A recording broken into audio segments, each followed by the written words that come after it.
Now it's time for some more new, or just new, Tyranids.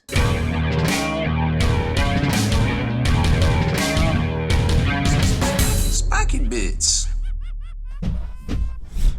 Welcome back, Hobby Maniacs. I am Rob Bear from SpikyBits.com, and in this video we're going to unbox and build the new Parasite of Mortrex. I think that's how you call him.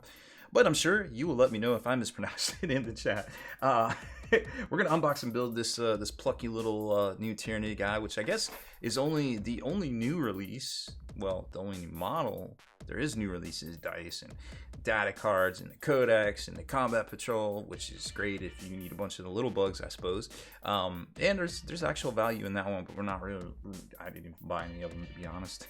So I don't. I'm sure we have a value article up on the site, but I remember it being pretty decent. Unless, of course, you don't need the little guys. If you have warriors and you have the Hive Tyrant, well, yeah, you have them, and you probably don't need a combat patrol. But I imagine for anybody starting out with this faction, it's going to be great for them. Now, getting hold of some of the bigger bugs might be a little issue because a lot of them are already sold out. I think the Carnifexes, last time I checked, and a couple days ago, were back in stock, but some of the more specialized big bugs were not, unfortunately. That being said, Parasite of Mortrex, you should be able to find him. He is $38, and don't forget you can always get your hobbies for less from dicehead.com, Amazon, or hopefully your local game store. Hopefully they do the 15% off MSRP that GW allows, or I guess it's map pricing they call it here in the States. Of course, if you're overseas, well, all the rules are different over there. But here in the States, GW's kind of a dick.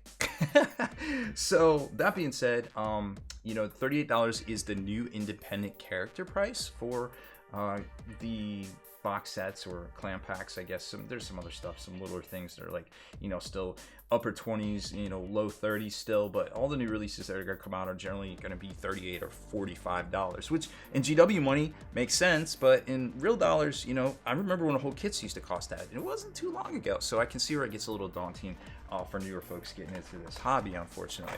Now, getting this bad boy opened up here, it doesn't come with the clamshell or anything, or the little plastic insert.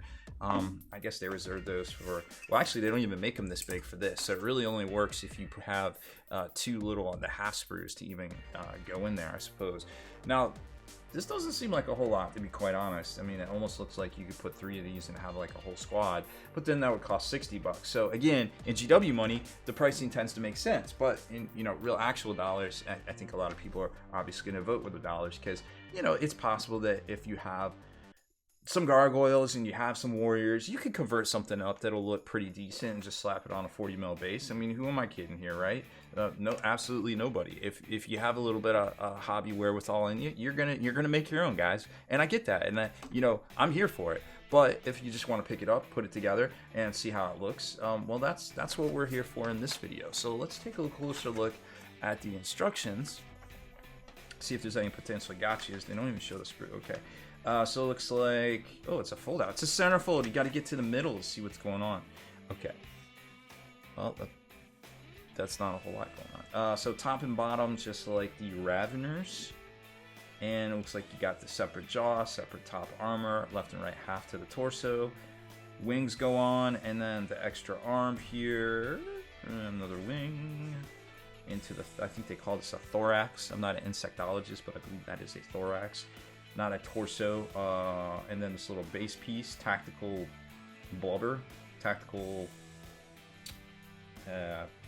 taking over terrain. Got an arm, another arm, and that's it. Okay, well that really didn't seem that great, to be quite honest. Let's take a look at the sprue a little closer. So lots of room to do some blending and have some washes and do some highlights and things, kind of like they did here with the darker areas and the recesses and in the corners there. That seems pretty self-explanatory and sensible, and it isn't too busy, I don't feel like. Looks like you're gonna have to clip things off. I do like this that has the little, oh, it's just on that side there, it has a little spot for, what is that? I guess that's the little arm socket. Yeah, the little arm socket there. And then there's the little nubs here, which help line things up. And that's pretty crucial. I do like that.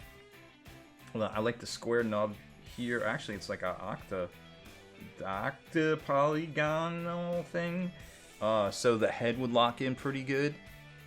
So I'm kind of digging that. All right, well, this shouldn't take long to put together at all, I don't think. So let's get to it.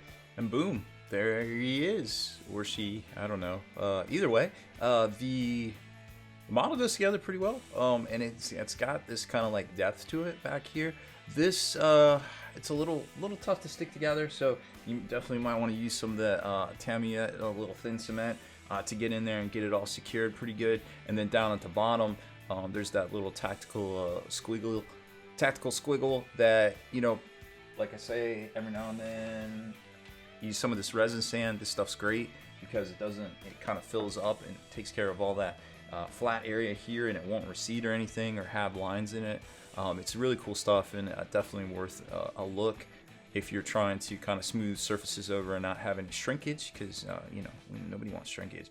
And then up here, this looks kind of weird, this like gap, but then when you line it up, it is the correct positioning. So there are some like little recesses there just to kind of be aware of. But overall, I think the detail is pretty dope, and you can do a lot with this, you know. And it's technically the first new Tyranid miniature, I guess, since like I don't even know, 2013, 2014ish, when they put out the I think when they put out the Wars, or maybe the little drop pod things that came out like 2015. I don't know. Either way, it's been a hot minute for some new Tyranid models, and it is on a 40mm base, so he is kind of a little guy there. We'll put our little speed painted ultramarine here next to him, and you can kind of get an idea of just how exactly his size is compared to that. So he is going to be a little bit bigger than most Tyranids, but for the, you know, when it comes to the bigger bugs, he's definitely not going to be bigger than them at all. But I don't know. We haven't seen too much yet about Tyranids and how they'll play, but hopefully he has a place in most people's list, because it would be a shame if the, you know, first new Tyranid model in 5, 6, 7 years didn't get played, right? That'd be kind of sad. So let us know what you think of this new miniature for the Tyranids. If you plan on converting one up, or buying one, or you just don't play anymore, you just like watching the videos, I don't know. Leave the comments below. But hey, before you do that, make sure you hit subscribe and turn on notifications so you can be the first to like and comment on all our videos. If you liked that video feature, consider supporting us over at Patron.com and get back in the mail each month a miniature crate full of some of the stuff we review here, as well as some of the top 3D artist designs out there too, to help support what they're doing. Plus, discount coupon codes from some of those same manufacturers. They're yours to keep, whether you cancel or stay on. It's totally up to you. Obviously, we want to keep you as happy as possible. So check it out over at patreon.com/spikybits.